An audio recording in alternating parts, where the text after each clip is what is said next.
Hola, nosotros somos el equipo 2, que está conformado por mi compañera Frida, compañero Isidro, Manuel y por mí, Esther López, y este es nuestro video de evidencia para la ingeniería de procesos.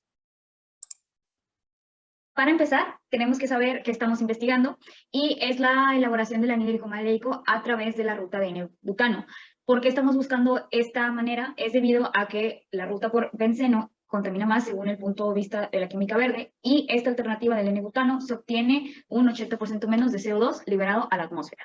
Vamos a utilizar dentro de nuestro reactor en este proceso estas dos ecuaciones, lo cual nos da una ecuación deseada y una ecuación deseada. La ecuación deseada es butano más O2 es igual a anhídrico maleico más agua y la no deseada es butano más oxígeno es igual a CO2 más agua. Bueno, ese es el diagrama de flujo que construimos, el cual consta de tres entradas principales, las cuales se conforman de N-butano, aire y agua, las cuales pasan por distintos procesos como mezclador, reactor, separador, absorbedor y destilador.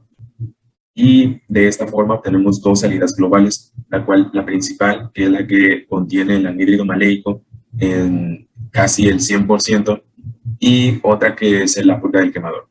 Los datos color verde, los cuales aparecen en todo el diagrama, son datos dados por el problema para así realizar el balance de materia. A nosotros se nos dieron tres corrientes de entrada en el sistema, las cuales son la 1, la 2 y la 3.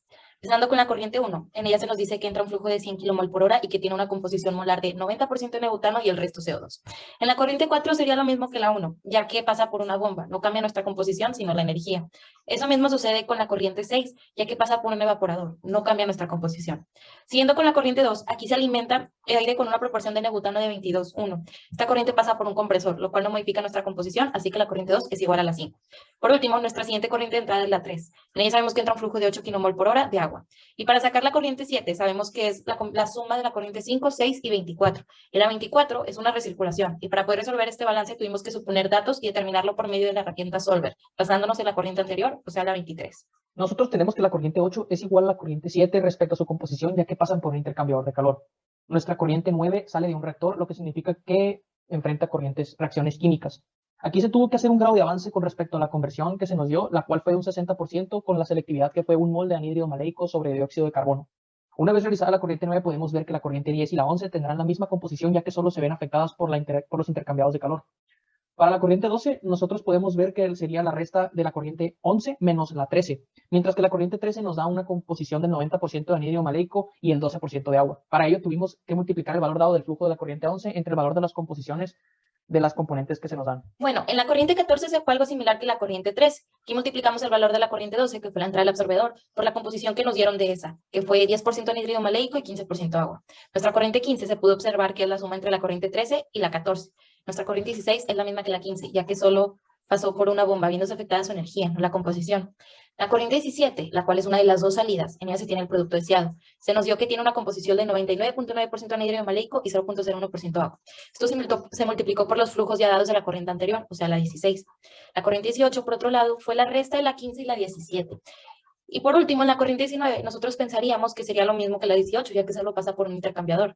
Pero lo que sucede es que nuestro sistema se bloquearía, ya que se convertiría en un circuito. Es por ello que esta corriente tuvo que resolverse igual que la 24. Supusimos un valor y por medio de Solver obtuvimos los datos correctos, basándonos en la corriente previa, o sea, la 18. Para la corriente 20 tuvimos que sumar nuestra corriente 19 junto con la corriente de entrada 3.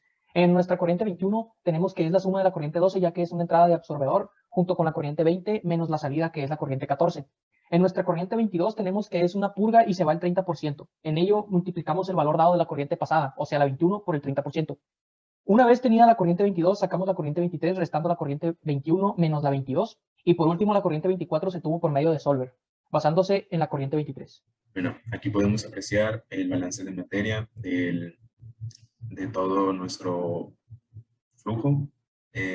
Los datos sombreados con color naranjita son los datos dados por el problema y tenemos el flujo másico, el flujo molar y el flujo volumétrico de todas las corrientes, además de la cantidad de cada componente dentro de ellas.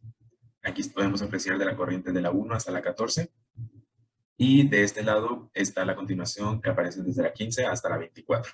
También son los mismos datos recopilados y al final pudimos calcular nuestro balance global y así obtuvimos que coincidían y que el balance estaba correctamente realizado. Como conclusión, nos dimos cuenta que al obtener nuestro balance de materia, nuestros cálculos fueron los correctos, debido a que nos dio también un porcentaje de conversión del 83.3%. Muchísimas gracias.